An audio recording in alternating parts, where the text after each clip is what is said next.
kafir Quraisy bertanya pada orang Yahudi, wahai Yahudi, kamu ni menyembah Tuhan yang sama dengan Tuhan Muhammad. Kalau kami nak tahu Muhammad ni seorang Nabi ataupun tidak, apakah soalan yang boleh kami tanya? Lalu orang Yahudi ini bagi tahu pada dia, kalau kamu nak tahu Muhammad ni benar-benar seorang Nabi atau tidak, tanya dia 3 soalan ni. Kalau dia boleh berjawab, berarti dia seorang Nabi. Pertamanya, tanya dia, siapa itu Iskandar Zulkarnain? Yang kedua, tanya dia, siapa itu Ashabul Kahfi? Bagi orang Yahudi, soalan ni dia dah tahu dah, cerita ni mereka dah tahu dah. Dan yang ketiga, tanya dia, apa itu roh? Rasulullah tak boleh jawab.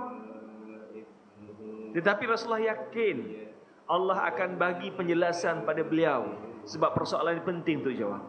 Sebab itulah Rasulullah minta tempoh agar dapat memberikan jawapan pada orang yang bertanya ini. Sehinggalah Allah menurunkan ayat Quran menjelaskan, yas'alunaka 'anir ruh. Mereka bertanya pada kamu wahai Rasulullah tentang roh. Qul huwa min amri rabbi. Katakanlah dia adalah urusan Allah SWT. Yang kedua, kisah Ashabul Kahfi dan juga kisah Iskandar Zulkarnain. Turun ayat Quran dalam surah Al-Kahfi. Am hasibtum anna ashabal kahfi warraqimi kanu min ayatina ajaba. Allah menjelaskan pada Rasulullah tentang Ashabul Kahfi. Dalam surah yang sama juga Allah menjelaskan tentang Iskandar Zulkarnain. Apa yang saya nak gambarkan kat sini tuan-tuan sekalian, walaupun bagi orang Yahudi cerita Iskandar Zulkarnain dan Ashabul Kahfi ini masyhur di kalangan mereka, tetapi orang Arab Quraisy tidak mengetahui cerita ini. Demikian juga cerita tentang Firaun dan Nabi Musa. Bagi Bani Israel, cerita Firaun dan Nabi Musa mereka tahu. Tapi bagi orang kafir Quraisy, cerita itu cerita yang asing bagi mereka. Mudah ambil contoh tuan-tuan ya. Kalau setiap orang yang ada kat sini saya tanya tentang Hang Tuah. Siapa tu Hang Tuah? Semua tahu. Sebab di sekolah kita dah diajar cerita Hang Tuah ni. Filem-filem tentang Hang Tuah pun banyak. Ya. Dan kalau saya tanya tentang Pak Pandey dengan Mak Andir pun semua tahu cerita ini. Cerita Pak Pandey dengan cerita Mak Andir. Tapi tuan-tuan sekalian, kalaulah ada orang Bangladesh yang datang ke Malaysia ni baru nak bekerja semalam, dia baru sampai Malaysia, baru nak bekerja, kita tanya mereka tentang Hang Tuah, agak-agak mereka tahu tak? Mereka tak tahu cerita Hang Tuah, sebab cerita tu asing bagi mereka. Tak payah jauh lah tuan-tuan ya.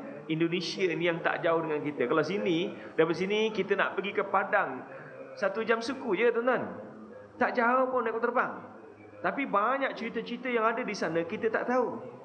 Dan cerita-cerita yang ada di Malaysia, orang yang berada di Padang yang tak pernah sampai ke Malaysia, mereka pun tak tahu. Sekiranya orang Bangladesh yang baru datang ke Malaysia ni, tiba-tiba dia boleh cerita tentang Hang Tuah. Siapa itu Hang Tuah, siapa rakan sepermainan Hang Tuah, dan apa peranan Hang Tuah dalam Kesultanan Melaka. Oh, kita akan tabik selut, hebat orang ni, mana dia belajar? Begitu juga dia boleh cerita tentang Pak Pandey dengan Mak Andir, kisah Pak Pandey Mak Andir. Walaupun cerita ni cerita Panglipulara. Bagaimana tuan-tuan sekalian, kalau Nabi Muhammad sallallahu alaihi wasallam boleh menceritakan kisah-kisah lampau, dan kisah ini tidak diketahui oleh umat dahulu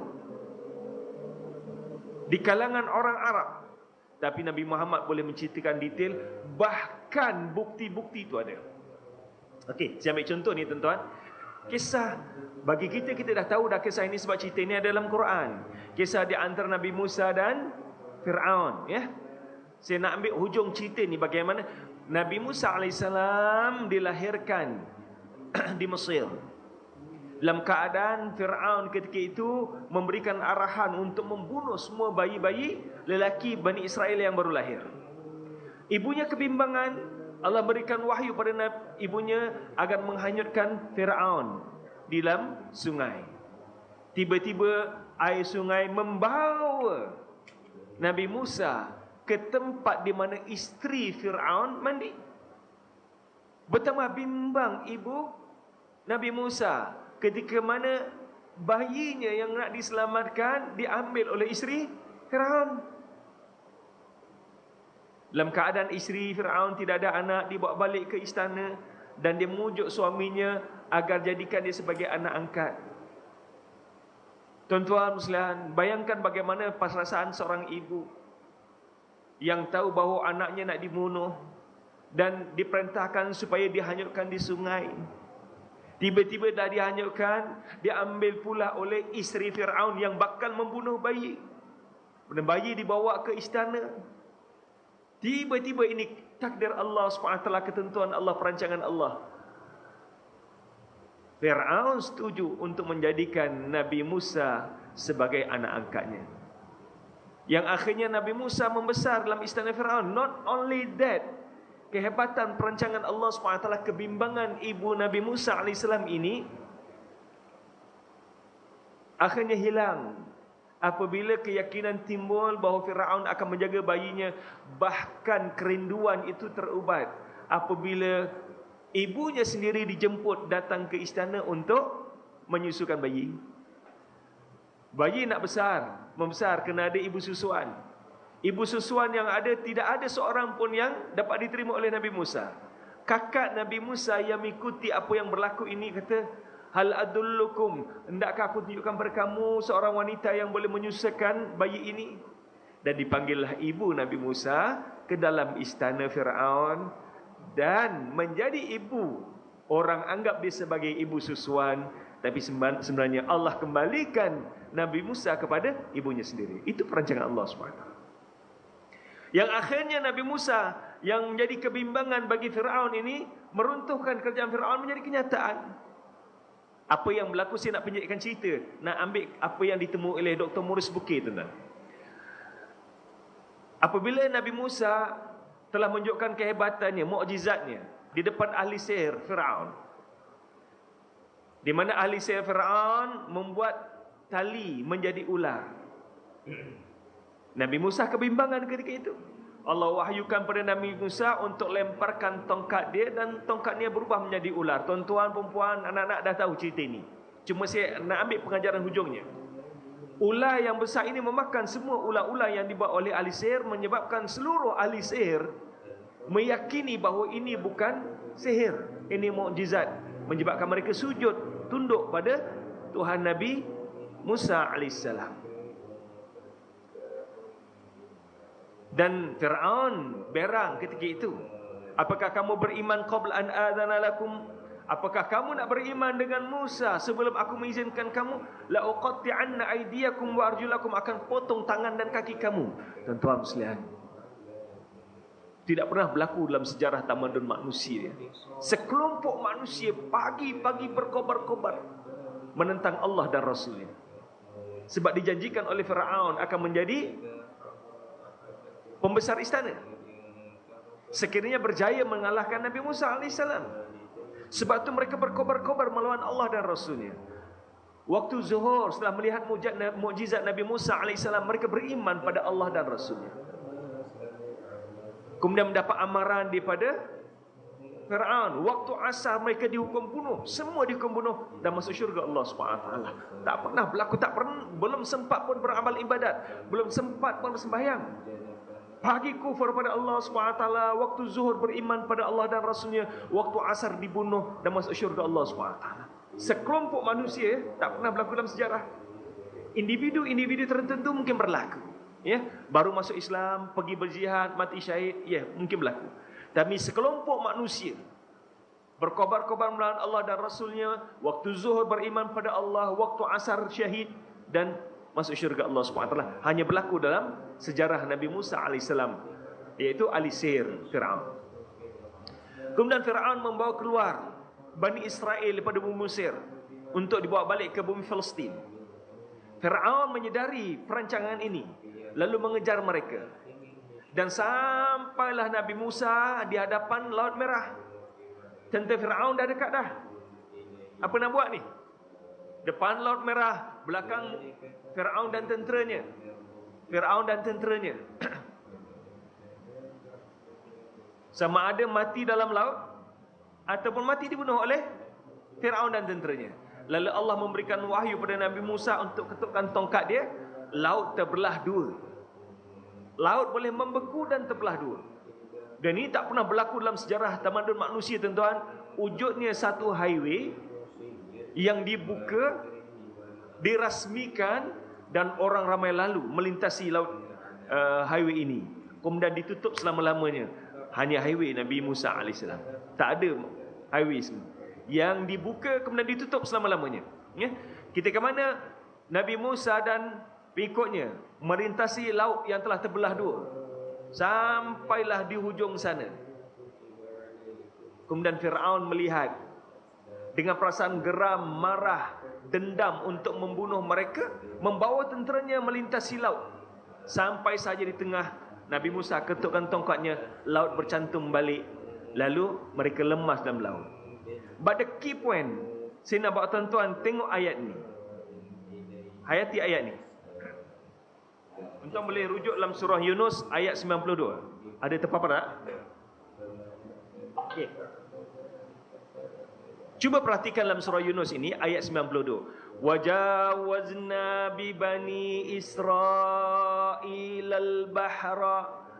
Kami membiarkan Bani Israel melintasi laut yang telah terbelah dua sampai ke seberang sana. Fa'atba'ahum fir'aunu wa junuduhu baghyan wa adwa. Lalu serta merta Fir'aun apabila sampai di pinggiran pantai melihat mereka telah pun terlepas ke sana. Fir'aun dan tenteranya mengikuti jejak mereka untuk melintasi laut yang telah terbelah dua. Dengan perasaan baghyan, kebencian, kemarahan, wa adwa, dan pemusuhan untuk menyeksa mereka, membunuh mereka. Hatta idza adrakahul gharaqu, dan ketika mana mereka berada di tengah laut, lalu Allah cantumkan balik laut ini dan mereka kelemasan. Dikala itu, dikala mana mereka nak mati kelemasan ini, berkatalah Fir'aun, amantu annahu la ilaha illalladzi amanat bihi banu Israel. Sekarang ini aku beriman kepada Tuhan yang diimani oleh Bani Israel. Aku beriman tiada Tuhan yang disembah melainkan Tuhan yang diimani oleh Bani Israel. Di saat dia dah nak lemas. Wa ana minal muslimin, dan aku termasuk orang yang menyerah diri. Dalam ayat 91, apabila Fir'aun declare keimanannya, bukan diterima oleh Allah SWT, bahkan Allah menemplak Fir'aun. Tuan-tuan sekalian, antara pengajaran yang boleh kita ambil di sini, apabila roh telah sampai ke kerongkong, taubat tidak akan diterima ketika itu. Dalam hadis sebutkan al-ghargharah, bila mana roh telah pun sampai ghargharah, dah sampai kerongkong, taubat tak diterima. Di saat Fir'aun dah nak lemas, dah nak mati, dia mengikrarkan keimanan. Lalu Allah menjelaskan, al-an, sekarang saja wahai Fir'aun kamu nak beriman, wa qad asaita qablu, sebelum ini kamu engkar, wa kunta minal mufsidin, dan kamu melakukan kerosakan di muka bumi ini. Ayat yang ke-92 ini tuan-tuan yang saya nak tunjukkan kepada tuan-tuan. Apabila Fir'aun dah lemas, dah nak mati, lalu Allah SWT menjelaskan, falyawma nunajjika bi badanika. Cuba perhatikan ayat ini betul-betul ya. Allah tak sebutkan falyawma nunajjika, pada hari ini wahai Fir'aun kami selamatkan kamu. Kalau Allah sebutkan pada hari ini Fir'aun kami selamatkan kamu, maksud Fir'aun selamat. Fir'aun tak mati lemas. Tetapi apa yang Allah sebutkan, falyawma nunajjika bi badanika. Wahai Fir'aun, pada hari ini kami selamatkan jasad kamu, tapi kamu mati. Jasad tetap diselamatkan oleh Allah SWT. Maksudnya roh tercabut daripada badan, tetapi Fir'aun jasadnya Allah selamatkan supaya tidak tenggelam dimakan oleh binatang. Jasadnya tak binasa. Macam mana Allah selamatkan, wallahu alam, sejarah tidak menjelaskan secara detail ya. Tak apalah, key point, Allah selamatkan jasadnya. Sebahagian tenteranya tenggelam, lemas, habis dah dalam laut. Tapi jasad Fir'aun Allah selamatkan. Tujuan apa Allah selamatkan? Litakuna liman khalfaka ayah. Untuk menjadi dalil dan bukti, tanda-tanda kebenaran Al-Quran, tanda-tanda kebesaran Allah, tanda-tanda kebesaran hidayah yang dibawa oleh Nabi Muhammad sallallahu alaihi wasallam untuk umat selepas kamu, wa Fir'aun. Wa inna kathiran minan nasi an ayatina laghafilun. Tapi malangnya sebagian besar manusia masih lagi engkar tentang ayat-ayat kami, tanda-tanda kami, walaupun telah tersingkap benda ini. Tuan-tuan sekalian, perkara yang cukup menakjubkan ya. Perkara yang cukup menakjubkan, jarak di antara Nabi Musa dengan Nabi Isa 1200 tahun. Dan jarak di antara kita dengan Nabi Isa AS 2000 tahun. So jarak di antara kita dengan Nabi Musa lebih pada 3200 tahun. Janji Allah sebutkan, "Falyawma nunajjika bi badanika." Pada hari ini kami selamatkan jasad kamu. Kerajaan Perancis offer pada kerajaan Mesir untuk mengkaji jasad mami yang ada di Mesir. Dan orang yang diberi tanggungjawab untuk mengkaji jasad ini ialah Dr. Maurice Bucaille, seorang pakar bedah bahagian perut. Dr. Maurice Bucaille. Dan Dr. Maurice Bucaille mengkaji jasad Fir'aun. Hasil kajian beliau dapati bahawa di tubuh yang masih elok, masih utuh ini ada kesan-kesan garam yang menandakan bahawa jasad ini mati dalam laut. Dan postmortem yang beliau buat mendapati bahawa jasad ini mati dalam keadaan lemas. Kemudian ditalikan dengan kajian sejarah, jasad inilah jasad Fir'aun yang mati lemas zaman Nabi Musa AS. Fir'aun ni bukan nama orang, tuan-tuan ya. Tuan-tuan perempuan, Fir'aun bukan nama orang. Fir'aun adalah pangkat. Seperti mana kita ada yang Tuan Agung sebagai pangkat. Agung sekarang Agung yang ke-16 16 ke 18. Agung yang ke-16. So, sebagai pangkat. Demikian juga Fir'aun ni. Fir'aun dekat Mesir ada banyak Fir'aun. Salah satunya Fir'aun yang hidup zaman Nabi Musa AS. Janji Allah SWT, litakuna man khalfaka ayah, untuk menjadi tanda-tanda kebesaran Allah SWT kepada umat selepas kamu. Dan jasad Fir'aun walaupun sudah 3000 tahun masih utuh sampai sekarang. Kita boleh nampak lagi jasad ini, tuan-tuan. Wa inna kathiran minan nasi an ayatina laghafilun. Tapi ramai juga orang yang telah melihat kebenaran ini masih lagi kufur pada Allah SWT. Namun demikian, Dr. Maurice Bucaille, seorang yang buat postmortem mengkaji jasad ini, dan akhirnya dia declare keislaman, masuk Islam. Dengan kajian beliau ini, beliau mendapat anugerah kecemerlangan dalam kerjaya beliau. Penemuan yang cukup menakjubkan. Bagaimana jasad yang terawet sejak 3000 tahun yang lalu. Cerita ini ada dalam Bible, cerita ini juga dalam Al-Quran. Tetapi Al-Quran confirm bahawa jasad ini masih lagi wujud. Menjadi dalil bukti kebenaran Al-Quran selepas umat selepas Fir'aun. Allahu Akbar, tuan-tuan. Kalau Quran ni datangnya pada Nabi Muhammad, Nabi Muhammad tak mampu nak cerita. Kalaupun dia boleh cerita tentang Fir'aun, tetapi dia tidak boleh memberikan jaminan bahawa jasad Fir'aun ni masih ada lagi. Tetapi dia temui oleh para saintis, jasad Fir'aun masih utuh sampai sekarang. Not only that, tuan-tuan. Satu benda yang cukup menakjubkan lagi. Pada tahun 1988, seorang yang bernama Ron Wyatt menemui kereta kuda Fir'aun dalam Laut Merah.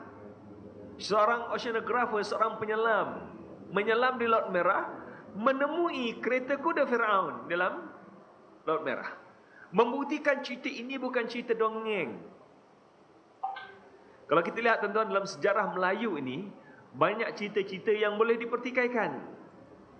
Contohnya, saya ambil contoh cerita, kalau masyarakat Melayu ini, saya ceritakan cerita Nahkoda Tenggang. Semua tahu kan? Nahkoda Tenggang. Semua tahu kisah ini. Bagaimana seorang miskin yang belayar keluar, meninggalkan kampungnya, akhirnya menjadi nahkoda, jadi kaya raya, dan kahwin dengan seorang wanita yang cantik. Tapi apabila ibunya datang nak jumpa beliau, beliau menolak, tidak mahu mengaku ibunya. Kalau di Malaysia, cerita ini dikenali sebagai Nahkoda Tenggang, di mana kapal ni terdampar, Allah alam, kita tak tahu. Ibunya kata, wah ya Allah ya Tuhanku, andainya dia benar anak aku sumpah dia jadi batu. Jadi batu betul. Tapi tuan-tuan mereka Indonesia, cerita ni pun ada, tapi namanya lain. Jadi cerita Malim Kundang, namanya lain.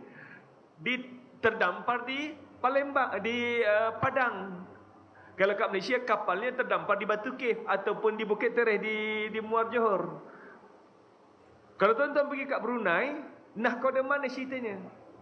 Cerita yang sama berada di tiga tempat yang berbeza. Mana satu yang betul tu?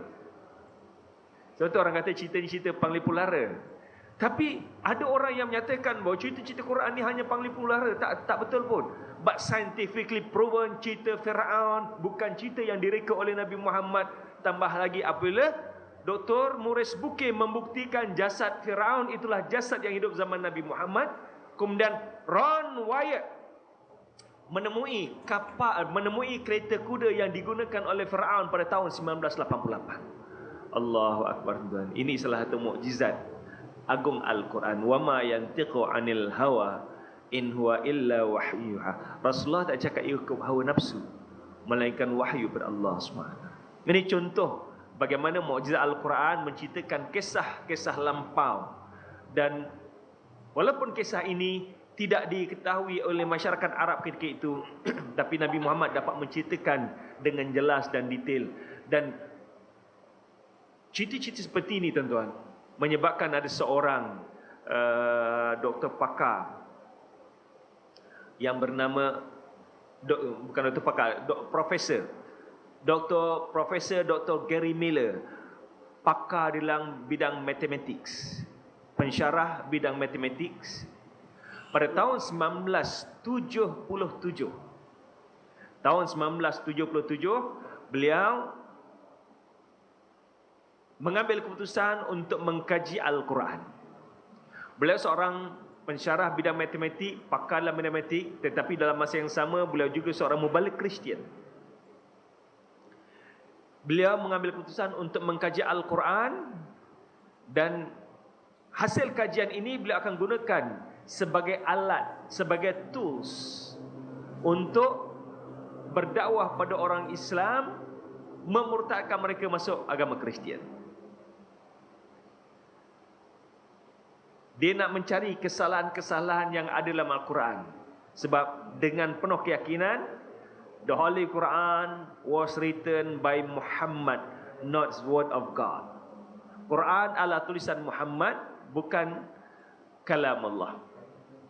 Namun setelah dia mengkaji setahun lamanya, setelah setahun dia mengkaji Al-Quran, akhirnya penemuan yang beliau dapati bahawa it is impossible that the Holy Quran was written by Prophet Muhammad. Satu benda yang mustahil, Quran ditulis oleh Nabi Muhammad SAW. Quran is the word of God. I've studied the Holy Quran from cover to cover. Aku telah mengkaji Quran kulit ke kulit. And I didn't find any mistake in the Holy Quran. Dan aku tidak menemui kepincangan, kesalahan yang ada dalam Al-Quran. Allahu Akbar. Bahkan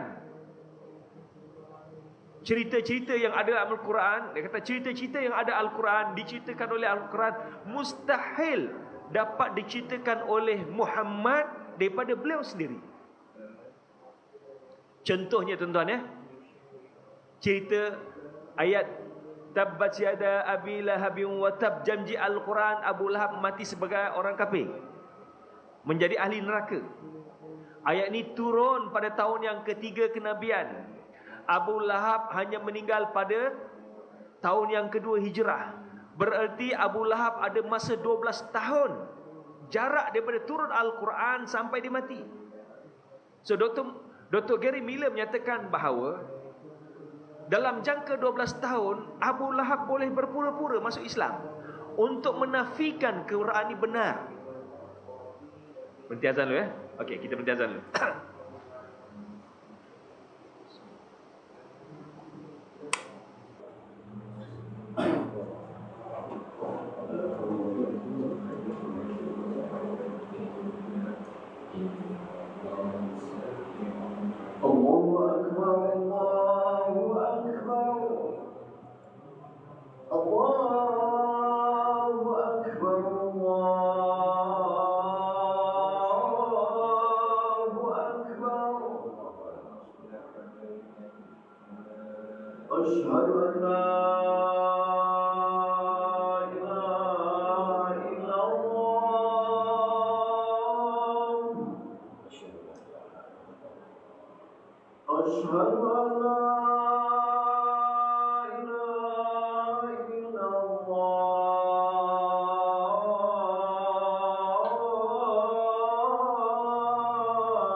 Dr. Gary Miller menjelaskan bahawa Abu Lahab ada masa 12 tahun.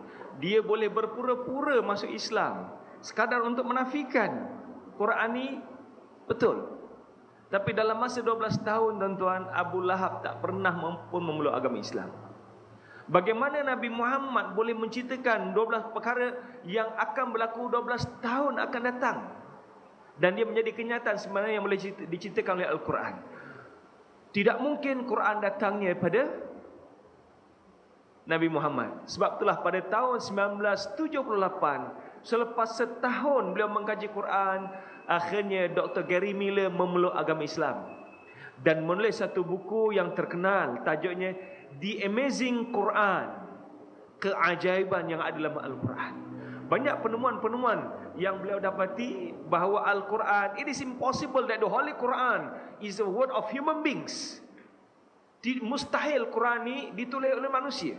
Dia adalah kalam Allah. Dan sebagai penutup malam ni, tuan-tuan, saya ambil contoh mukjizat Al-Quran sudut matematik. Mukjizat Quran sudut matematik. Siapa yang ada telefon Android, tolong keluarkan, bantu saya. Kita tengok ilmu matematik malam ni. Siapa yang telefon, keluarkan. Buka kalkulator. Tolong buka kalkulator ya. Okey, saya nak minta bantuan untuk sama-sama kira sudut matematik. Dalam Al-Quran banyak nombor-nombor yang disebutkan, dan tidak ada apa yang dinamakan kebetulan dalam agama Islam, tuan. Nombor ni disebutkan Al-Quran, oh kebetulan sama Quran dengan sains. Nah, tak ada kebetulan. Seperti mana kita boleh katakan kebetulan dia lalu, kereta pun lori lalu langgar dia, aksiden mati. Itu bukan kebetulan. Allah dah tahu dah lori akan lalu kat situ, dia akan lalu kat situ, Allah tahu dia akan mati aksiden. Everything is being planned by Allah SWT. Sebab itulah yang kita percaya dalam ilmu qada dan qadar. Demikian juga sudut matematik ini. Number yang disebutkan Al-Quran bukan secara kebetulan. It's being planned by Allah SWT. Dia ada dalam pengetahuan Allah SWT yang maha mengetahui, yang maha bijaksana, yang maha mendalam ilmunya. Okey, kita lihat ya. Katalah ni bumi, muka bumi. Ni muka bumi. Muka bumi dalam bentuk hampir bulat, bujur.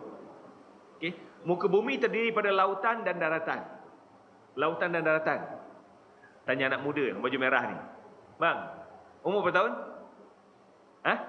15. Okey, sekolah lagi. Tinggal 5 lah, tinggal 3 lah kan? Form 4. Okey bang. Bumi ada daratan dan laut. Berapa nisbah daratan, berapa nisbah lautan? Apa dia?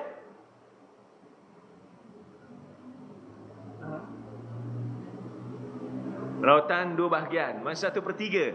Daratan 1/3, lautan 2/3. Ataupun lebih kurang, daratan 30%, lautan 30%, 70%, betul? Okey. Mana dapat ilmu ni bang? Kat sekolah aja. Belajar kat mana? Belajar sendiri. 70%. Lautan 70%, daratan 30%. Okey, tuan tengok. Tengok tu. Ini ingatlah minda tuan-tuan ya. Okey.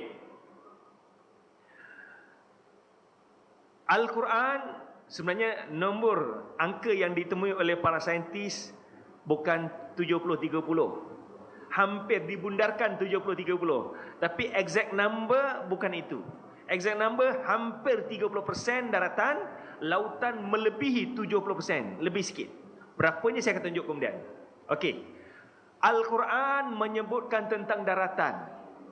Al-Quran juga menyebutkan tentang lautan.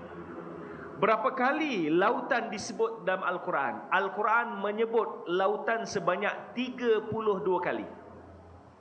Manakala Al-Quran menyebut tentang daratan sebanyak 13 kali. 32 campur 13 berapa? 45. Simple matematik. Tapi kalau kita nak jadikan persen dia. Okey. Siapa yang ada kalkulator? Tolong buka. Saya nak minta. Okey. Cuba kira. 32 kali disebutkan tentang lautan. 32 bagi 45 kali 100%. Berapa persen?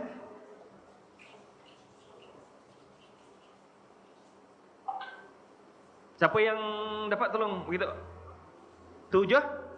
7 apa? 7. Kira balik silap tu.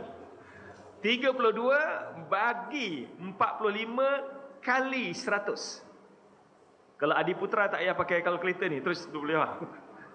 71.11. Okey, 71. Letaklah minda tuan-tuan ya, 71.11. Okey, manakala daratan 13 kali Allah sebut dalam Quran. 13 bagi 45 kali 100. Okey. 28.289. 28.289. 28.89. Okey, 28.89. 28.89. Tuan-tuan sekalian, saya dah kira dah ni, cuba tuan tengok ya. Lautan 32 kali, daratan 13 kali, total 45 kali. Allah sebutkan peratus lautan 32 bagi 45 kali 100 sama dengan 71.11%. Peratus daratan ialah 13 bagi 45 kali 100 sama dengan 28.89%. Jadi 28.89% campur 71.11 ialah 100%. Dan kajian saintifik yang ditemui oleh para ahli geografi menjelaskan bahawa peratus daratan berbanding dengan lautan, lautan merangkumi 71.11%, manakala daratan 28.89%. Exact number is what being mentioned by God in the Holy Quran. That is exact number. Daratan 28.89%. Persoalan timbul tuan-tuan. Bagaimana Nabi Muhammad boleh menjelaskan angka ini dengan jelas dan detail, exact number? Walaupun Nabi tak sebutkan, wahai manusia, daratan merangkumi 28.89%, manakala lautan merangkumi 71.11%. Tetapi bagi mereka yang mengkaji lebih detail, tengok angka-angka ini selari dengan percentage apa yang ada di dalam kajian ahli geografi. Exact number. Siapa ajar Nabi ni tuan-tuan? Allahu Akbar. Wa ma yantiqu 'anil hawa in huwa illa wahyuha. Nabi tak cakap ikut hawa nafsu, melainkan wahyu pada Allah Subhanahu wa taala. Bukankah ini sebagai dalil dan bukti? Bukankah ini sebagai tanda kebenaran Al-Quran datangnya pada Allah SWT? Inilah yang digambarkan oleh Dr. Gary Miller. It is impossible that the Holy Quran was written by Prophet Muhammad. Mustahil Quran ditulis oleh Nabi Muhammad SAW. Bagaimana Al-Quran boleh menjelaskan angka-angka ini di waktu itu? Di waktu turunnya Al-Quran, nobody knows about these numbers. Nobody knows about this percentage. Tidak ada siapa yang tahu tentang nisbah ini. Tuan-tuan pernah dengar tak Nabi mengembara seluruh dunia? Pernah tak? Kita tak pernah dengar Nabi mengelilingi dunia. Perjalanan yang disebutkan tadi, perjalanan Nabi hanyalah bermekah ke Syam. Kemudian Nabi berhijrah ke Madinah. Sebelum pergi ke Madinah, Nabi ke Taif. Nabi tak keluar daripada negara Arab. Tapi bagaimana Nabi boleh menceritakan angka ini begitu tepat dan detail?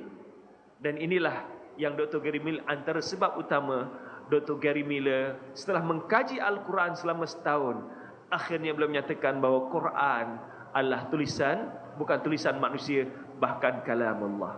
Dan menyebabkan pada tahun 1978 beliau declare masuk Islam. Subhanallah. Bagi orang yang beriman akan nampak benda ini sebagai dalil dan bukti yang jelas kebenaran Al-Quran. Tapi bagi orang yang terkufur pada Allah SWT, madza aradallahu bihadza mathala, apa yang Tuhan nak dengan perumpamaan ini? Hatinya terus terhijab mendapat hidayah Allah SWT. Tuan-tuan sekalian, Dr. Gary Miller menjelaskan bahawa nobody can confirm, tidak ada seorang manusia pun yang boleh claim, mendakwa buku yang aku tulis tidak ada mistake langsung, tak ada kesalahan langsung. Dia sebagai seorang profesor, dia telah pernah menyelia pelajar peringkat master, tulisan PhD dia pernah selia, dia pernah jadi examiner untuk PhD thesis. Dan dia tahu hebat macam mana PhD thesis pun, hebat macam mana profesor, tak ada seorang yang berani mendakwa bahawa tulisan dia langsung tidak ada salah. Tapi tuan-tuan katakan, Al-Quran is the only book in this world. Quran hanya satu-satunya buku di muka bumi ini yang langsung tidak ada kesalahan. Tidak ada kesalahan langsung. Kalau nak kira Bible, dia kata Bible banyak salah dia. InsyaAllah tentang kepincangan Bible kita boleh cerita kemudian. Berapa ramai orang yang mengkaji Bible di kalangan orang Kristian akhirnya memeluk agama Islam sebab mereka meyakini the Holy Bible cannot be the word of God because there are so many mistakes in the Holy Bible. Bible tidak boleh dianggap, tidak boleh diterima sebagai kalamullah sebab terlalu banyak percanggahan kesalahan dalam Bible. Tapi orang yang mengkaji Al-Quran, berapa ramai yang akhirnya memeluk agama Islam. Jadi kita bertuah dan tuan sekalian, ada kitab yang tidak ada kesalahan langsung. Satu-satunya kitab di dunia ini yang tidak ada kesalahan langsung ialah Al-Quran, yang sepatutnya menjadi pegangan dan panduan kita bersama. Moga-moga penemuan-penemuan ini menjadikan kita insan yang lebih kuat, lebih teguh iman untuk terus memahami Al-Quran, menghayati Al-Quran, dan menjadikan Al-Quran sebagai panduan kita dalam kehidupan kita seharian, insya-Allah. Wallahu a'lam bissawab. Sekadar itu yang dapat sampaikan malam ini, tuan-tuan. Mohon maaf atas kelemahan kekurangan yang ada. Wallahu a'lam bissawab. Aqulu qouli hadza wa astaghfirul azim lakum ولسائر المسلمين والمسلمات والمؤمنين والمؤمنات فاستغفروه إنه غفور رحيم. إلى آخر مجلس تسبيح ورحمة الله. سبحانك اللهم وبحمدك. بسم الله الرحمن الرحيم. والعصر إن الإنسان لفي خسر إلا الذين آمنوا وعملوا الصالحات وتواصوا بالحق وتواصوا بالصبر. السلام عليكم ورحمة الله وبركاته.